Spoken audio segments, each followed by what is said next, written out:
Pilonidal sinus के इलाज में एक टेक्निक है, उसमें वैसे तो हमने आप काफ़ी सारी वीडियो इसमें बनाई हैं और हमने उसमें बताने की कोशिश की है कि इसका परमानेंट सॉल्यूशन सर्जरी है। मेडिसिन से ये ठीक नहीं होगा और हकीमी दवाओं से भी ये ठीक नहीं होगा। अब सर्जरी की डिफरेंट टेक्निक्स हैं।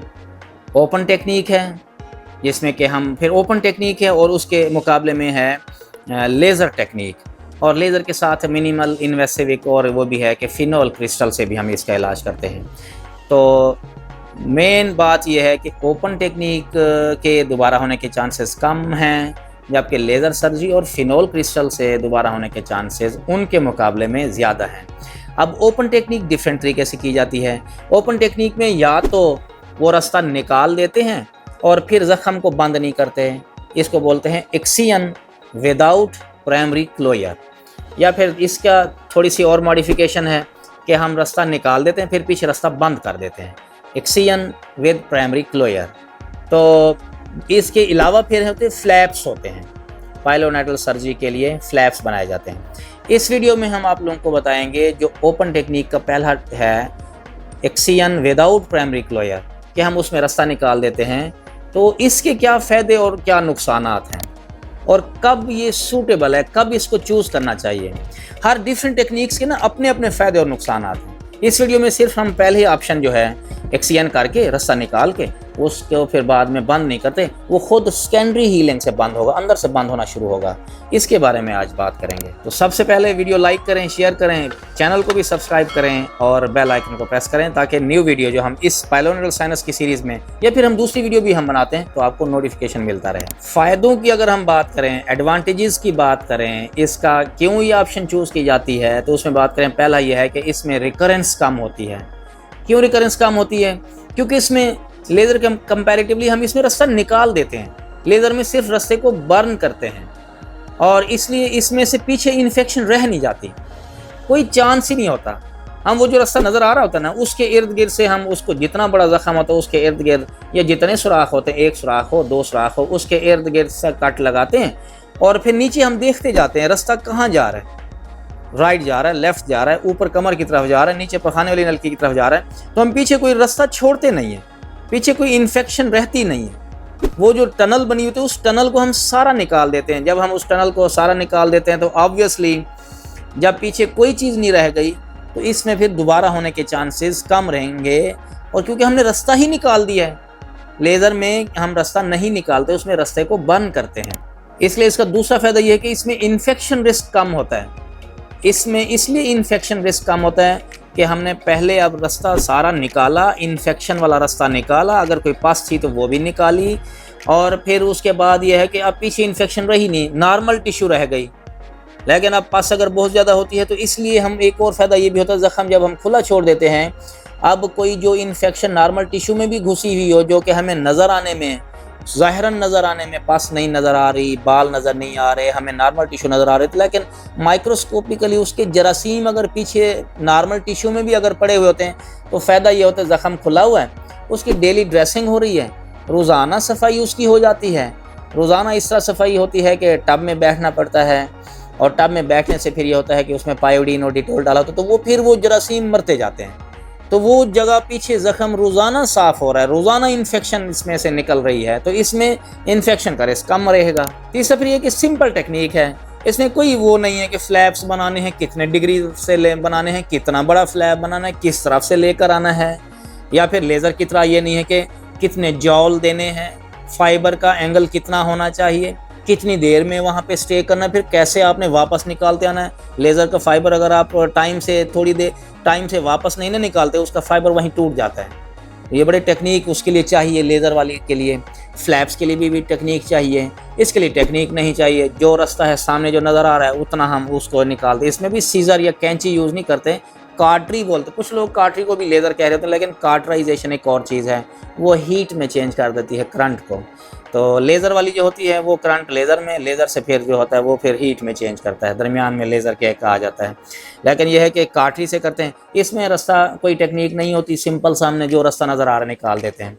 फ्लैप में ख़ास किस्म के फ्लैप होते हैं, प्रोसीजर सीखना पड़ता है, और लेज़र में भी एक ख़ास टेक्निक होती है, फिर डिवाइस का भी होता है, फिर डिवाइस भी महंगा होता है, उसके लिए भी एक एक लर्निंग कर्व है, नई नई टेक्निक अभी आई है, पॉपुलर हो रही है, लोग इसको सीख रहे हैं और फिर जो है ना इसको ये प्रोसीजर भी अपना रहे हैं। चौथा फ़ायदा ये है कि जो ओपन टेक्निक है जिसमें रास्ता फिर खुला छोड़ देते हैं, ये इन्फेक्टेड केसेस के लिए, पस वाले केसेस के लिए, कम्प्लेक्स केसेस के लिए जिसमें बार बार बन रही है, एक दफ़ा ऑपरेशन कराया फिर हो गया, चाहे लेज़र से करवाया फिर हो गया, तो लेज़र से अब दोबारा हो जाए तो दोबारा लेज़र ना करवाएं आप, फिर रास्ता इस टेक्निक से फिर ठीक होगा।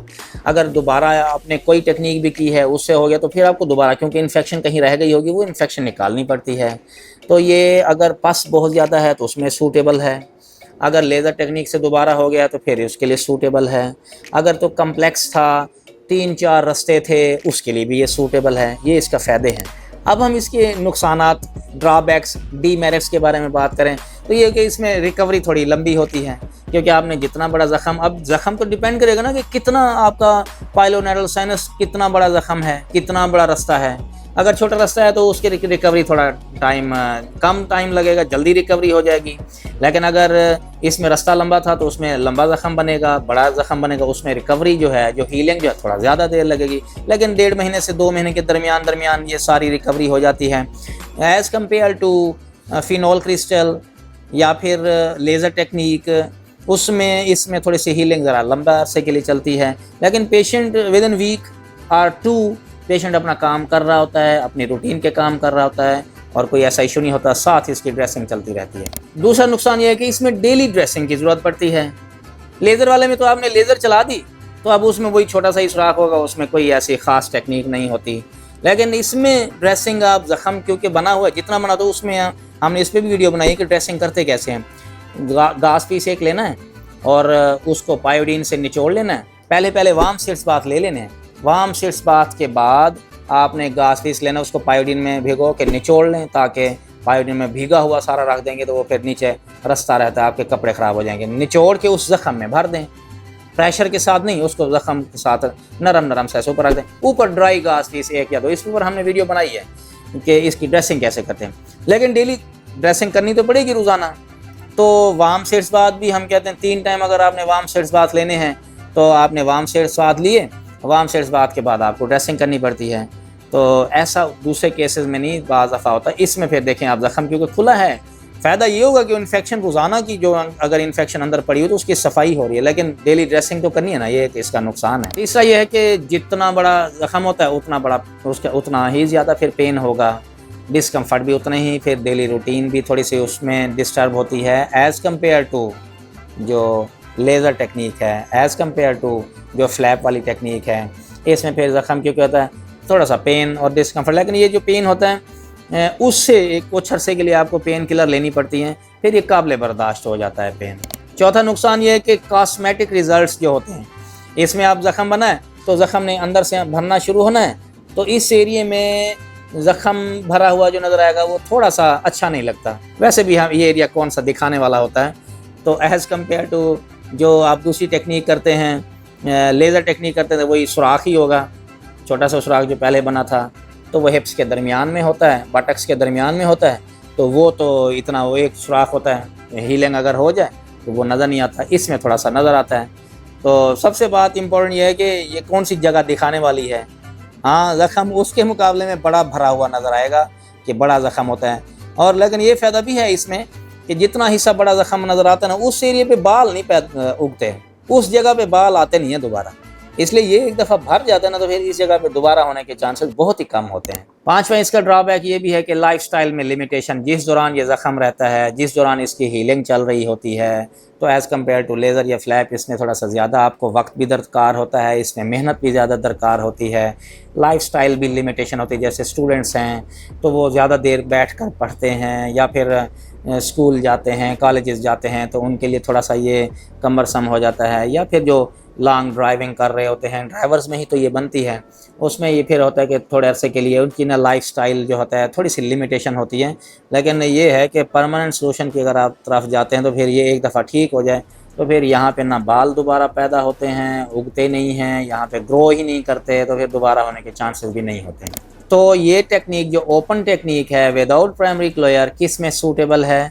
फाइनल अगर हम आपको बताएं तो ये उनमें सूटेबल है जिनमें इन्फेक्शन बहुत ज़्यादा है, पस बहुत ज़्यादा है, रास्ते बहुत ज़्यादा बने हुए हैं, 2-3 रास्ते बने हुए हैं, कम्प्लेक्स बना हुआ है। और ये होता है कि बार बार अगर हो रही है, जिस टेक्निक से भी बार बार हो रही है, लेज़र से दोबारा हो रही है तो फिर लेज़र दोबारा ना करवाएं, फिर इस टेक्निक से करवाएं।